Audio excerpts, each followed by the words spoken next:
Tamam, sesim geliyormuş. Herkese merhaba. Bugün yine yeni bir oyun oynayacağım. İlk defa oynayacağım bu oyunu. Daha önce oynamamıştım. Bakalım nasıl bir oyun. Hep beraber oynayıp öğreneceğiz az sonra. Oyunun konusu çok değişik aslında. Açıklaması da değişik. Videonun altına bıraktım oyunun açıklamasını. Birinci şahıs keyif oyunuymuş. Bir hikayeyi takip edebilirmişiz ya da etmeyebilirmişiz. İşte bir seçeneğimiz olabiliyormuş ya da olmayabiliyormuş. Oyun bitecek ya da asla bitmeyecek. İşte çelişkiyi takip eder. Oyunların nasıl çalışması gerektiği, kuralları bozulur ve sonra tekrar kırılır. Bu dünyayı anlamanız için bu oyun yapılmadı gibi bir açıklama yapmışlar oyunun altında. Ama oyunu keşfettikçe yavaşça anlamı ortaya çıkmaya başlıyormuş, paradokslar mantıklı gelmeye başlıyormuş. Oyunun sonunda güçlü olduğumuzu bulabilirmişiz. Oyun bizimle savaşmak için değil, bizimle dans etmek için varmış. Bakalım göreceğiz. Oyunun açıklaması çok değişik geldi açıkçası bana. İlgimi de çekti ve Türkçe ayar seçeneği de var yani. Hatta burada çıkıver yazıyormuş. Yeni fark ettim şu an onu.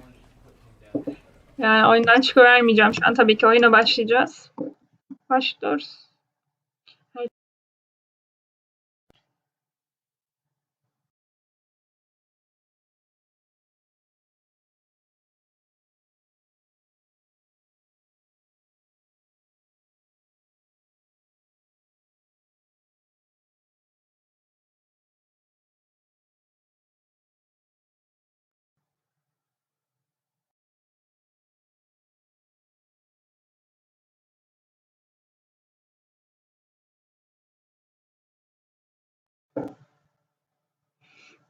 Evet.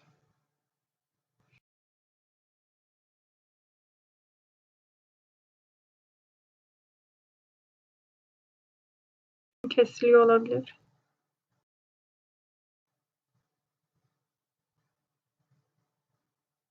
This is the story of a man named Stanley.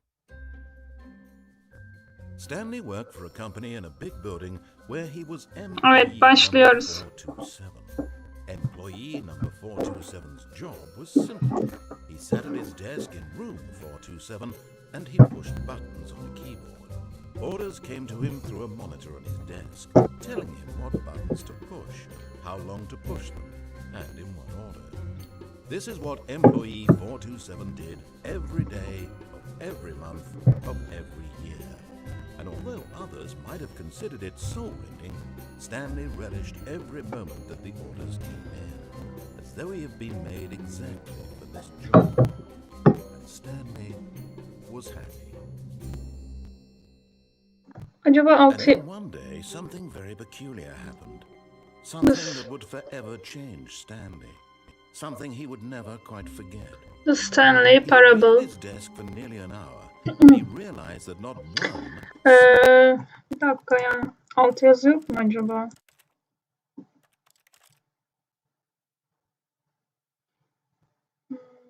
Çözünürlük bilmem neler gelişmiş desek.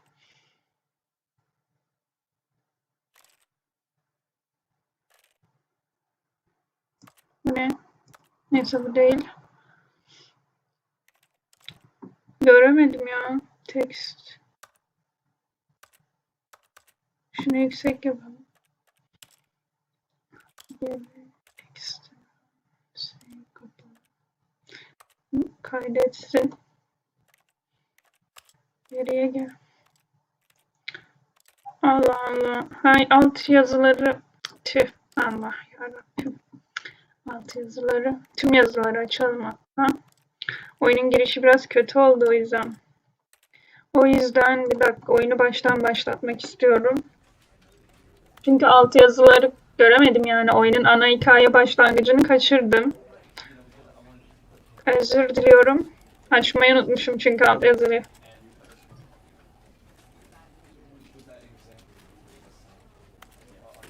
Tamam şu an tüm yazıları açık zaten.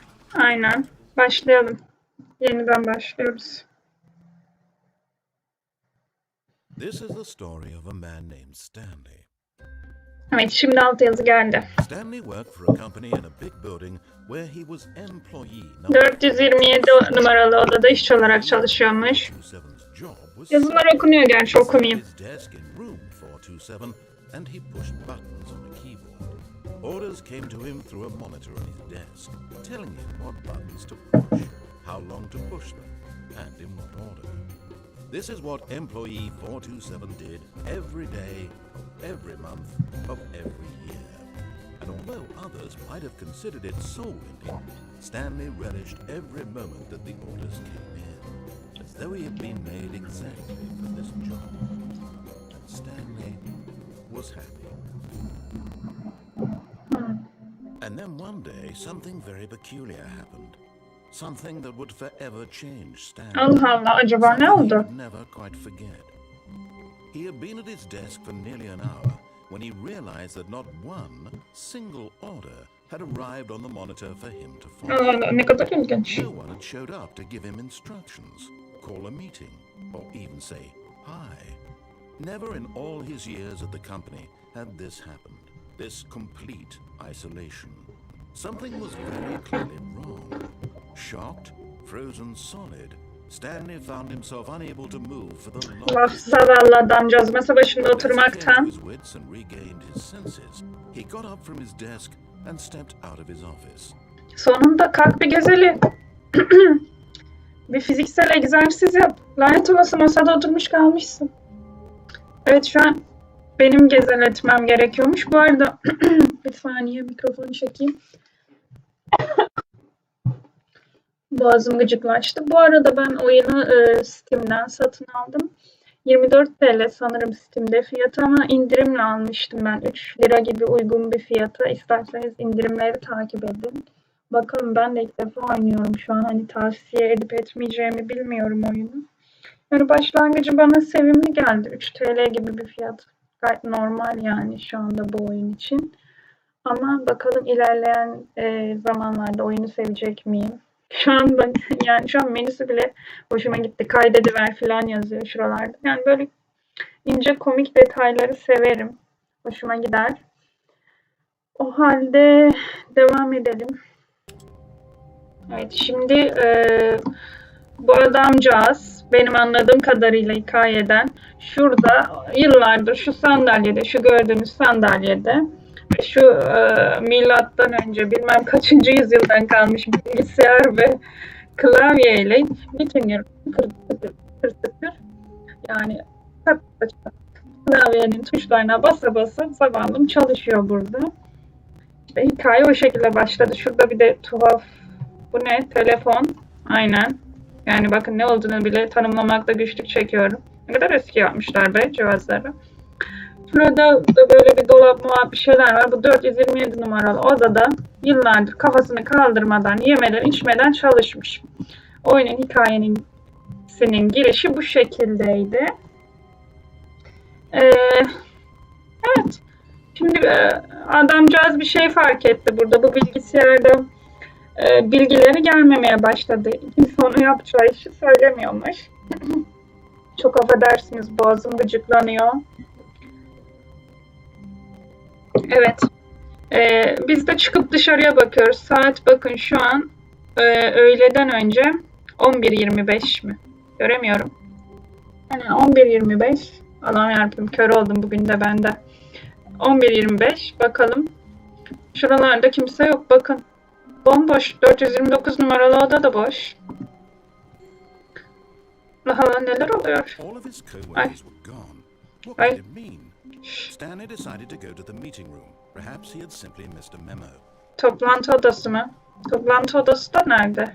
No Bakın. matter how hard Stanley looked, he couldn't find a trace of his co-workers. Bu altyazı da kendi kendine geliveriyor. Toplantı odasını bulabilecek miyim acaba? Şuradan mı gideceğim? Şöyle rastgele gidiyorum. Zaten hiçbir yere de girilmiyor bu arada. Kapılar kilitli.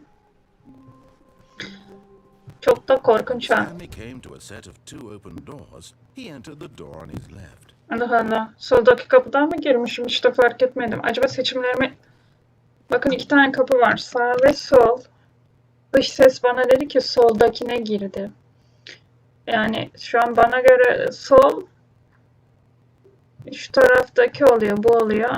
Ama oyuna göre sol şu taraftaki mi oluyor? Neyse böyle kafa karıştırıcı şeylere girmeyeceğim. Ben bana göre sola gireceğim. Buraya. Ne oldu? Allah Allah giremedim mi? Kapı da kapandı.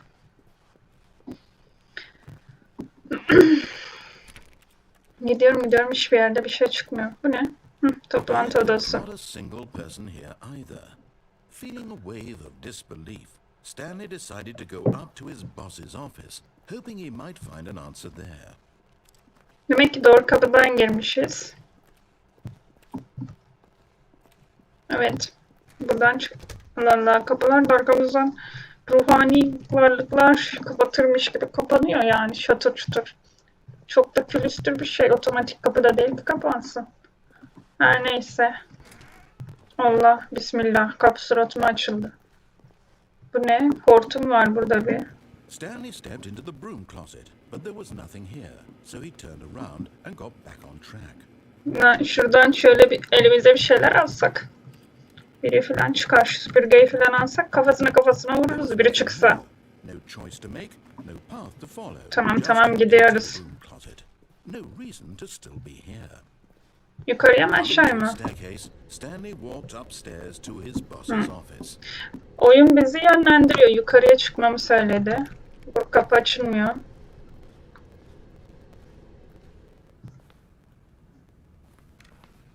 Ne tarafta? Burada ne yazıyor? Burası banyoymuş.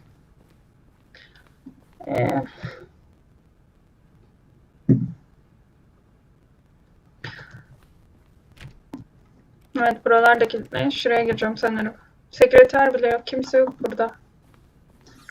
Stepping into his manager's office, Stanley was once again stunned to discover not an indication of any human life. Shocked, unraveled, Stanley wondered in disbelief who orchestrated this. What dark secret was being held from him? What he could not have known was that the keypad behind the boss's desk guarded the terrible truth that his boss had been keeping from him. And so the boss had assigned it an extra secret pin number. 2845. 45. But of course, Stanley couldn't possibly have known this. 2845. Unutmayalım. 2845.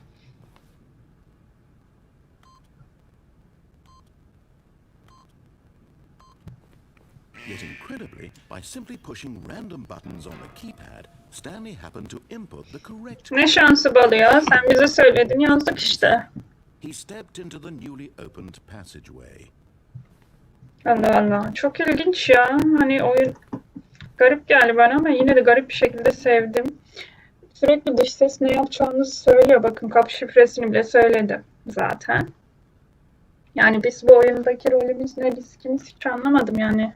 Stanley olsak kapı şifresini bilmiyorduk ama dış ses söylediği için kapının şifresini yazıverdik hemen. Nasıl? Hangi kapıyı açtı bu? Şurası mı açıldı? Evet. Bir yerlere gidiyoruz yine. Asansör. Asansörle bir yere gidiyoruz. Bu adam kaç yıldır acaba çalışıyordu da hiçbir şeyi ruhu duymadı. Kimse kalmamış yaşayan.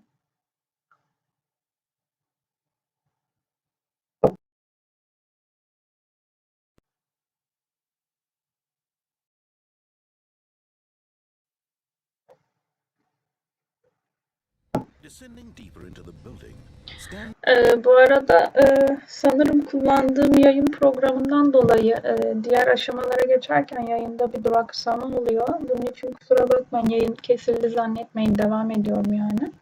Sadece yükleme yaparken durdurup açıyor otomatik program. Devam ediyoruz. he realized he felt a bit peculiar.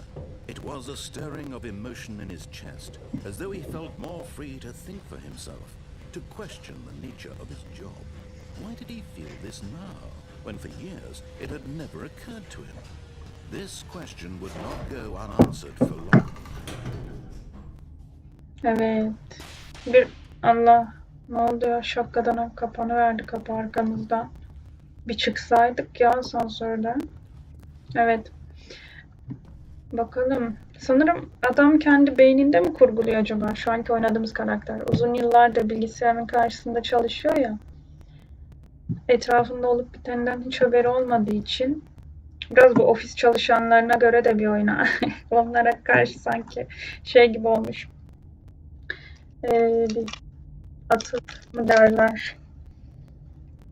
Onun gibi bir şey olmuş yani her neyse. Niye ben saçmaladım? Devam ediyoruz. Stanley walked straight ahead through the large door that read Mind Control Facility. Akıl kontrol tesisi mi? Ne demek bu? Bilgisayarın karşısında yönetiliyor muyuz yani? İlerliyoruz.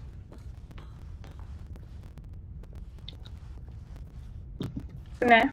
The lights rose on an enormous room packed with television screens. What horrible secret did this place hold? Stanley thought to himself. Did he have the strength to find out?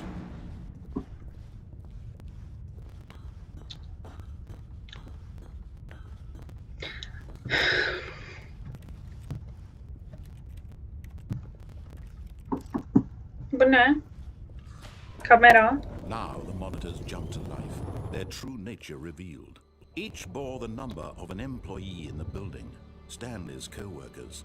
The lives of so many individuals reduced to images on a screen, and Stanley, one of them, eternally monitored in this Ah place. zavallılar.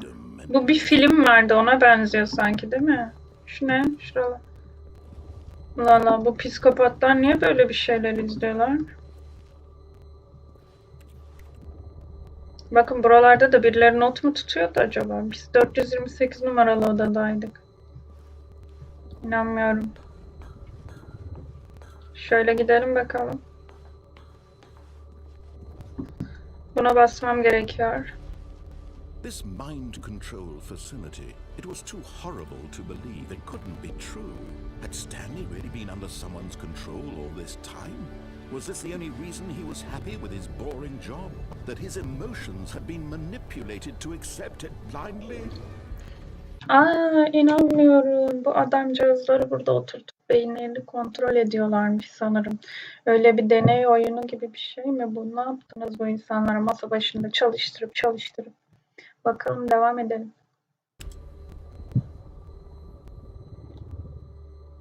Şuna bakın. Her yerde milyonlarca oda var. İnanamıyorum. Oyunu bu arada cidden sevdim. Bakın 596 tane oda, yok 600. Hatta 601 tane sanırım. Yani yaklaşık, evet 600 sanırım. 600 tane oda var ve her birinde bir işçi çalışıyor ve bu gördüğünüz kapı mı açıldı?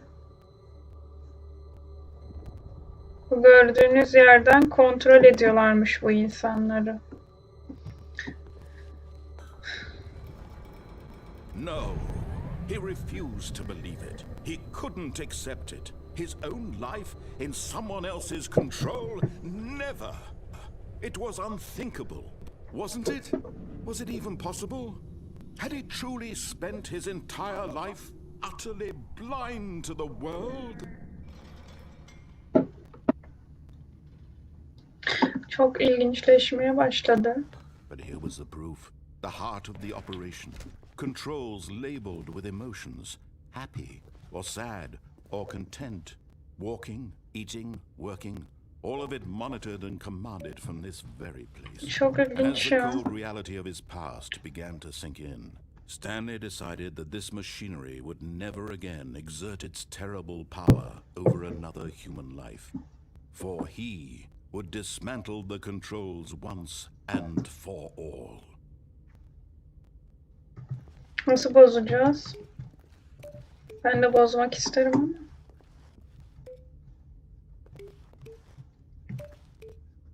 Allah Allah.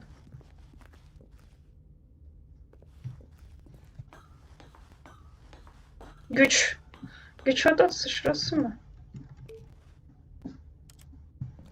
Ne ya böyle saçma sapan. Ve şuradan girmem gerekecek sanırım. Birileri buraları hacklemiş mi? Ne olmuş? 5 numara. Buna bassam ne olur sizce? Vallahi bastım. Bir şey de olmadı. Şurada bir 5 yazıyor ama 05. Bu 05. Dur bakalım. Oraya gideriz olmadı birazdan. Yine bir şey buldum.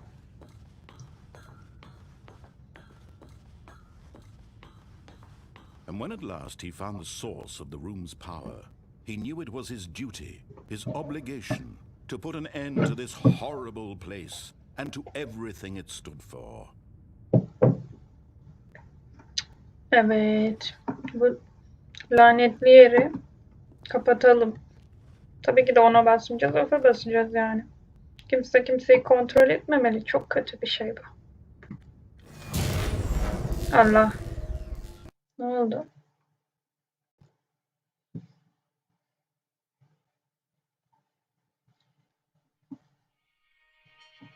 Evet, garip bir yerde Blackness. karanlık bir yerde uyandı. Was it over? Ne oluyor? Yes. He had won. He had defeated the machine, unshackled himself from someone else's command. Freedom was mere moments away. And yet, even as the immense door slowly opened, Stanley reflected on how many puzzles still lay unsolved. Where had his co-workers gone? How had he been freed from the machine's grasp? What other mysteries did this strange building hold? But as sunlight streamed into the chamber, he realized none of this mattered to him, for it was not knowledge or even power that he had been seeking, but happiness. Perhaps his goal had not been to understand, but to let go. No longer would anyone tell him where to go, what to do, or how to feel. Allah, bu deli saçmalığı yerden kaçalım. It will be his. Ne kadar güzel ya. All he needed to know. It was perhaps the only thing worth knowing. Stanley stepped through the open door. Hadi gidiyoruz buradan. Stanley felt the cool breeze upon his skin, the feeling of liberation, the immense possibility of the new path before him. Sanki bir çizgi film izliyormuşuz gibi. Exactly the way, right now, that things were meant to happen. And Stanley was happy.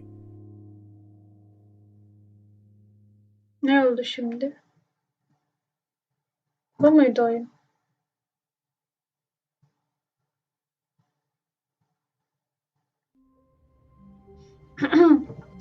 Valla ne oluyor? Yeniden başa döndük. Evet. Yani oyunun mutlu sonunu buldum. Şu an anlamadım ben. Yayın açalı kaç dakika olmuş bir bakayım. Evet, yaklaşık 24 dakikalık bir süreçte oyunu bitirdim bir kere. Ve mutlu sonu buldum birincisinde. Şimdi ikinci kere aynı hikayeden geçiyorum. Bu sefer deminki yaptıklarımızın tam tersini yapalım bakalım. Kötü bir sonuca ulaşacağız mı? Mesela ona basmıştık, off'a basalım. Hızlı hızlı ilerleyeceğim hemen. Evet, yine baştan başladık. Mesela sol kapıdan geçmiştim, sağdan geçeceğim bu sefer. Yani evet. Yani anlamadım. Çok kısa bir süreçte, 20 dakikalık bir süreçte oyunu bir kere bitirdim bile. Az önce şu sol kapıdan geçmiştim. O yüzden şimdi şu sağdan geçeceğim. This was not the correct way to the meeting room, and Stanley knew it perfectly well. Perhaps he wanted to stop by the employee lounge first, just to admire it. Yok, hayran kalmak için falan değil. Oyunu değiştirmek için. Hadi bakalım. Bu ne? Burada mı kaldım? Açılsana. Aa, kapı açılmıyor. Kapı da açılmıyor. Valla.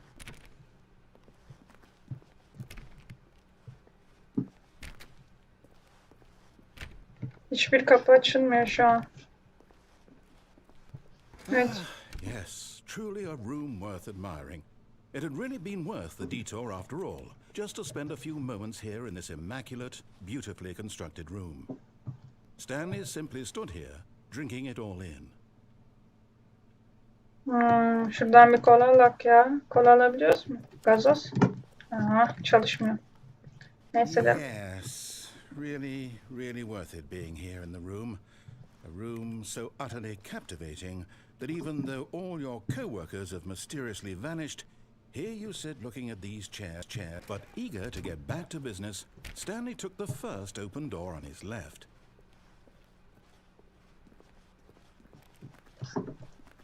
İlk kapı bu. Şurada bir kapı daha var ama. İlkine mi girmeliyim? Burayı hiç beğenmedim. Şuraya girmek istiyorum. Stanley was so bad at following directions, it's incredible he wasn't fired years ago.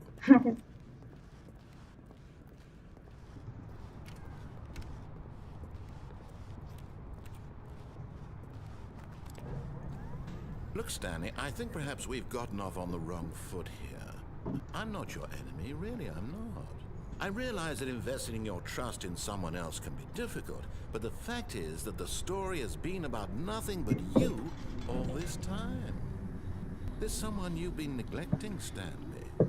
Someone you've forgotten about. Please, stop trying to make every decision by yourself. Now, I'm not asking for me, I'm asking for her. Kimin için? This is it, Stanley. Your chance to redeem yourself. To put your work aside. To let her back into your life. She's been waiting. Ne oluyor? Bize bu sefer farklı bir hikaye anlatılıyor. Karanlık bir yere girdik. Ay. That's her, Stanley. You need to be the one to do this. To reach out to her. If you can truly place your faith in another, then pick up the phone. Telefonu çok korkunç. Ne yapalım? Açalım bari. Şuna bak, tarihi eser. Ve fıstık yeşili. Bu masa havada mı duruyor? Garip.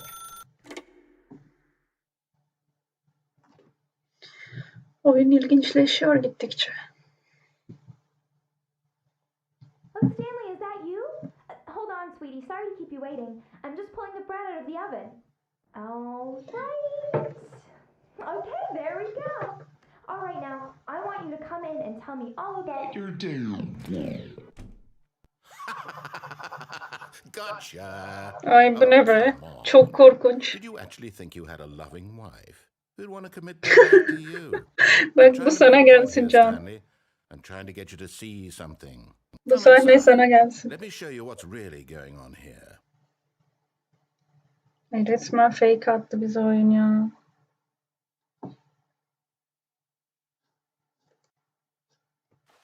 Girelim bari, ne yapalım? Şuna bak. Allah This is a belanızı very sad vermesin. story about the death of a man named Stanley. Ölümü mü? Bu ne? Günaydın işçi. 427. Klavye tarafındaki 4'e bas. 4'e mi basayım? Aa, oyunda kendimizi mi öldürdük? Bu iğrenç yerde. Çok korkunç. Allah belanızı vermesin. Karın seni bekliyor. Bilmem ne dediniz. Kandırdınız. Bu adamı buraya getirdiniz. Şu plastikten karıyı gösteriyorsunuz bize. Tüh. Neyse 4'e basıp devam ediyorum. Sinirlerim çok gerildi. Stanley is quite a boring fellow. He has a job that demands nothing of him, and every button that he pushes is a reminder of the inconsequential nature of his existence. 3'e bas diyor. Look at him there, pushing buttons, doing exactly what he's told to do. Now he's pushing a button. Now he's eating lunch. Now he's going home. Now he's coming back to work. One might even feel sorry for him, except that he's chosen this life.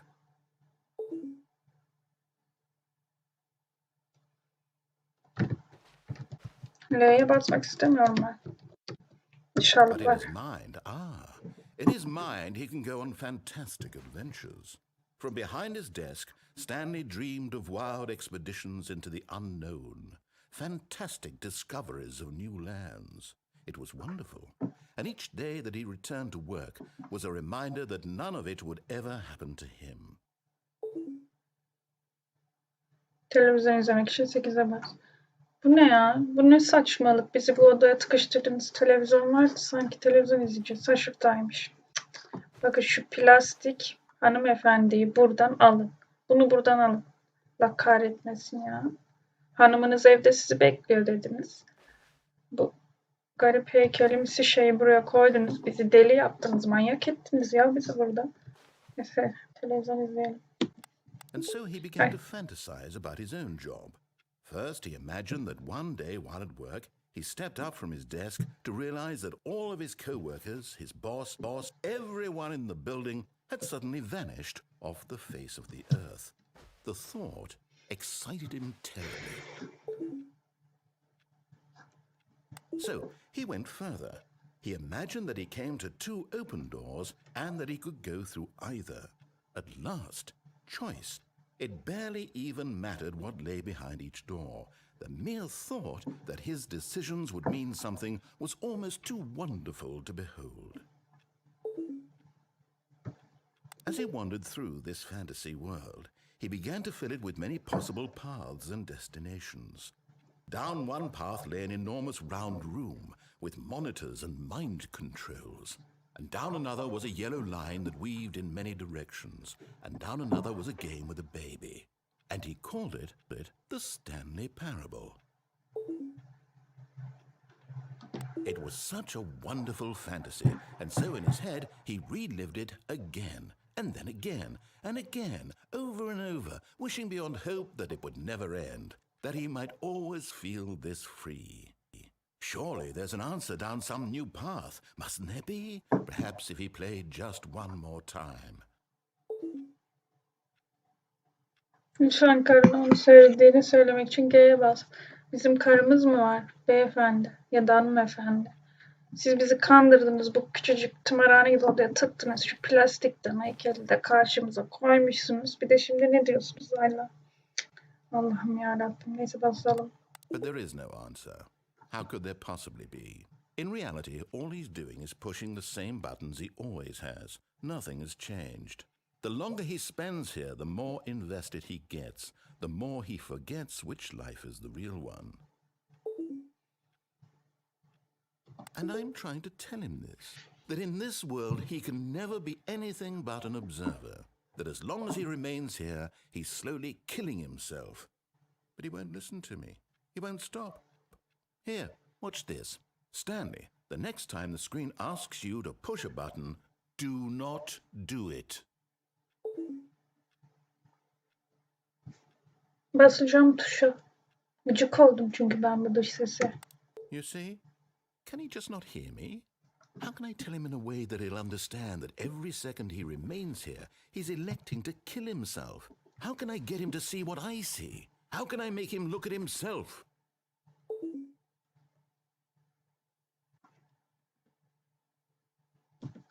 I suppose I can't, not in the way I want him to. But I don't make the rules. I simply play to my intended purpose, the same as Stanley. We're not so different, I suppose. I'll try once more to convey all this to him. I'm compelled to. I must. Perhaps, well, maybe this time he'll see. Maybe this time. Eyvah. And I tried again, and Stanley pushed a button. And I tried again, and Stanley pushed a button. Eyvah bizi öldürüyor.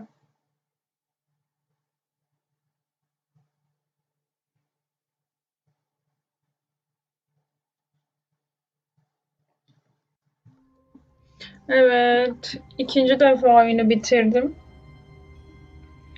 Ve şu an yine bir kötü bir son bulduk. Çok ilginçti.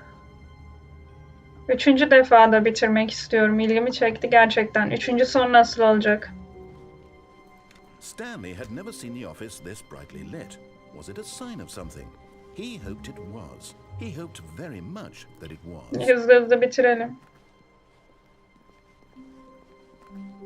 Yine iki kapı. When Stanley came to a set of two open doors, he entered the door on his left.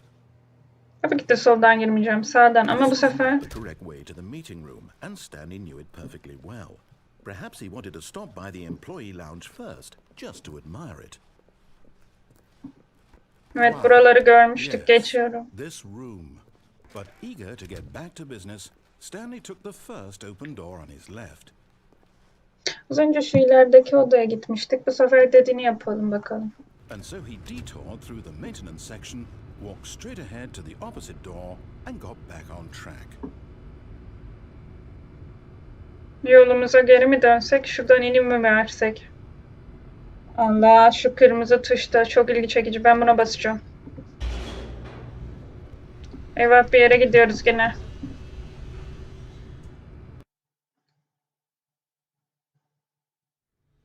But Stanley didn't want to go back to the office.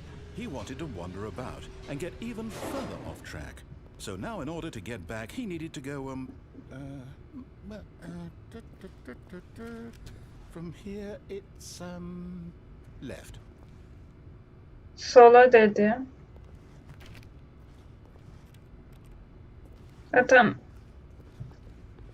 tek bir seçeneğim. No, it's to the right, my mistake. Bizi manyak ediyor burada bak. No, not the right.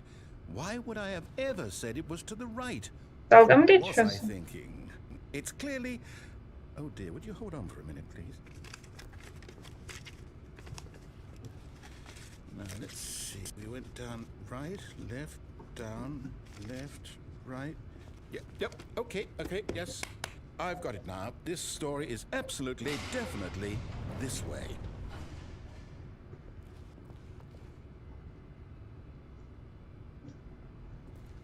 Bu ne garip bir yer ya. Evet, yine bu odaya geldik. No. This isn't right at all. You're not supposed to be here yet. This is all a spoiler. Quick, Stanley, close your eyes.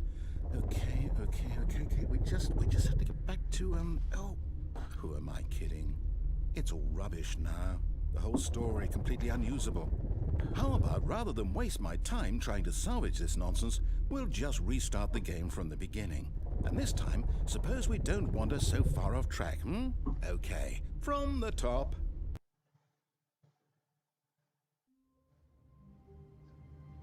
Evet, yine bizi baştan başlattı. Demek ki asansörden indiğimizde hiçbir yere ulaşamıyoruz. O zaman biz de bu sefer yine sağdaki kapıdan girip söylediklerini yapalım.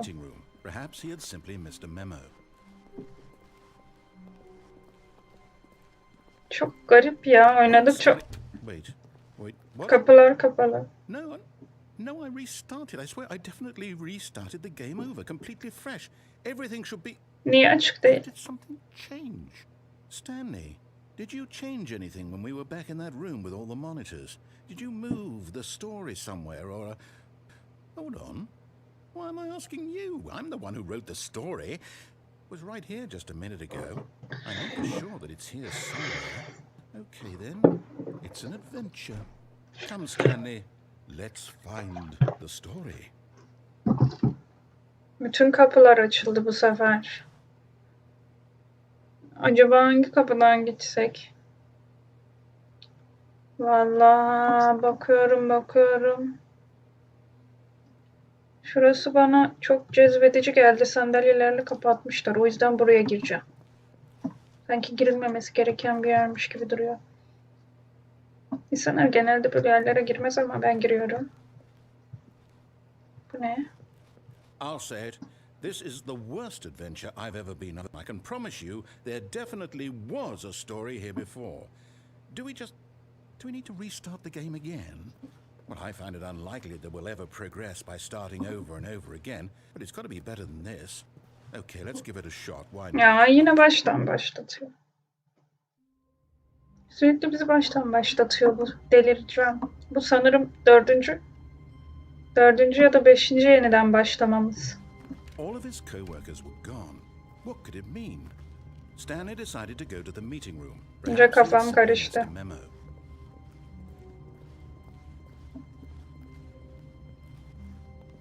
Okay, yep, it's worse. I might be remembering this wrong.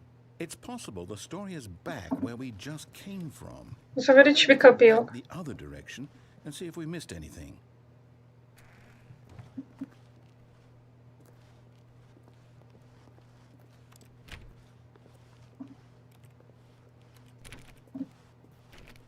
Açılmıyor ki bunlar.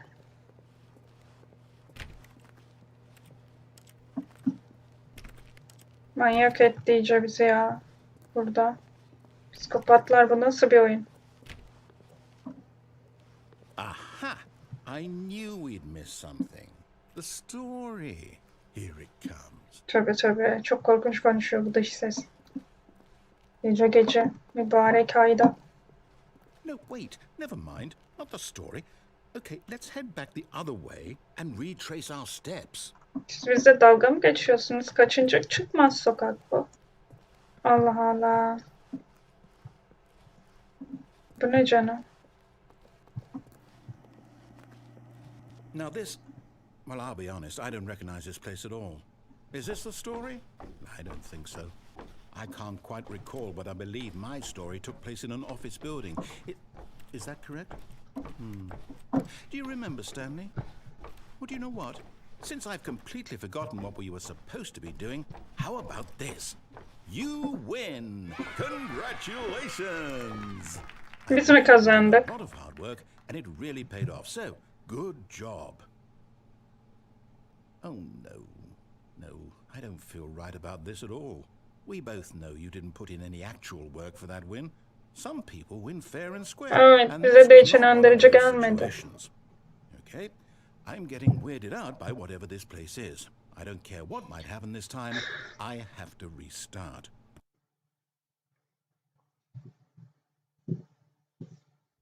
Evet, sanırım 6. kere yeniden başlıyoruz.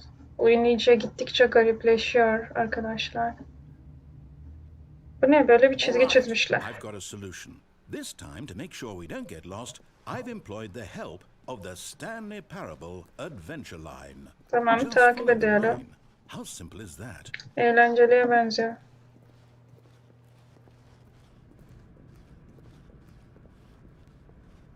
You see, the line knows where the story is. It's over in this direction. Onward, Stanley, to destiny. Though, here's a thought.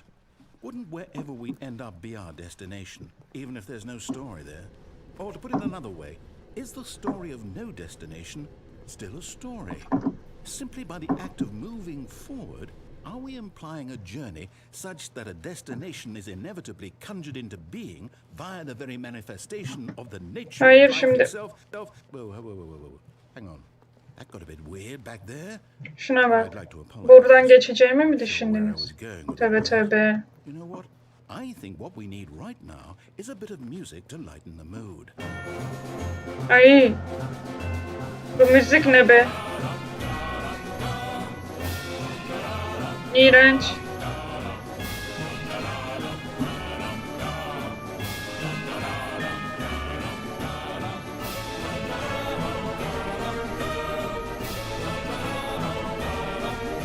Müzik çok korkunç.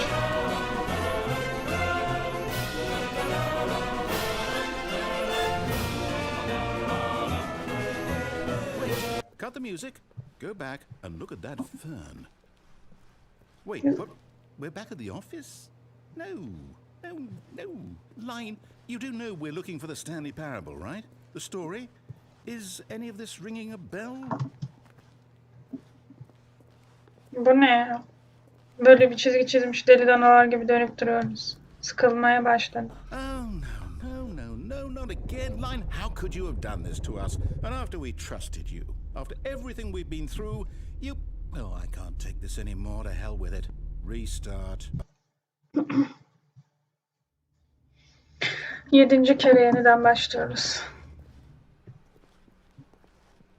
Bu sefer What, Stanley? I say forget the adventure line. What's it ever done for us? We're intelligent people, right? Why can't we make up our own story? Something exciting, daring, mysterious. Ooh, this all sounds perfectly doable. Why don't we simply start wandering in, well, I don't know. How about this direction? olur. Now, yes, this is exciting. Just me and Stanley forging a new path, a new story. Well, it could be anything. Kendi Want a etrafımızda story to dönüyoruz. be? Go wild. Use your imagination. Whatever it might be, Stanley, I'm ready for it. Ne bu şimdi?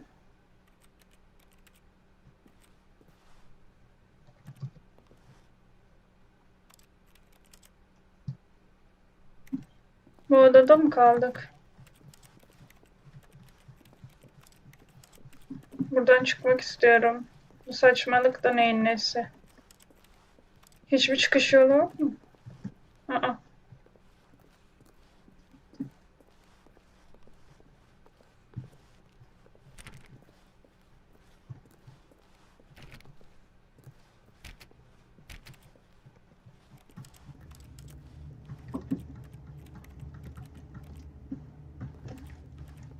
Bu sefer çok garip şeyler oluyor.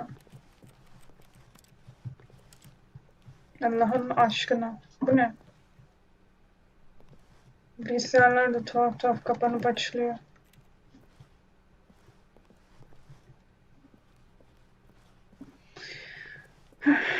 Sıktı artık.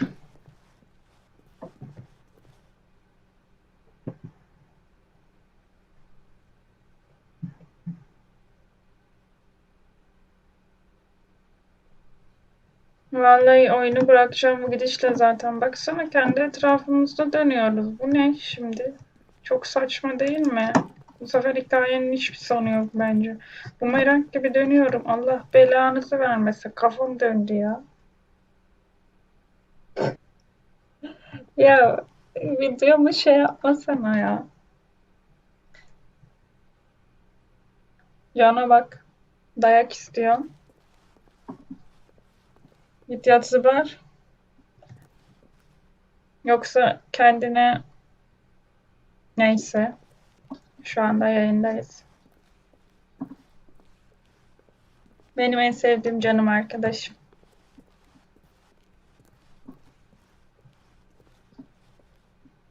Vallahi bu oyunun bir sonu yok herhalde. Zaten hiçbir şey de yapılmıyor. Sıkıldım. Bence oyun burada bitti arkadaşlar. 7. kere yeniden başladım. Ne böyle deli danalar gibi gittim. Hiçbir yer açılmıyor. Son bir kere daha deneyeceğim. Olmazsa bırakacağım. Bütün bilgisayarları da denedim. Hiçbir şey olmuyor. Şu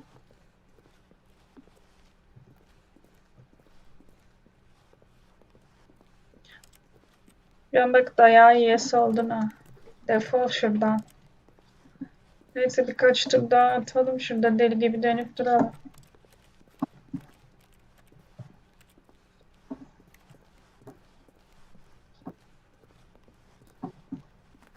Bakın çok fazla döndüğümüzde kapılar açılıyor deli gibi.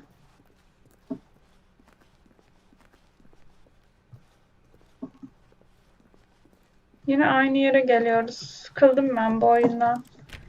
Yani ilk başlarda güzel sardı. Şu an bir 7 kere başlayınca bir yere varamadım. Burada bırakmak istiyorum oyunu. Ama yine de güzeldi bence. Yani 3 TL'ye alınıp oynanabilecek değişik güzel bir psikolojisi olan bir oyundu. Yani ama çok da aşırı da çok da sevmedim ama yine de güzel yani. Garip. O zaman tekrar başka videolarda görüşmek üzere.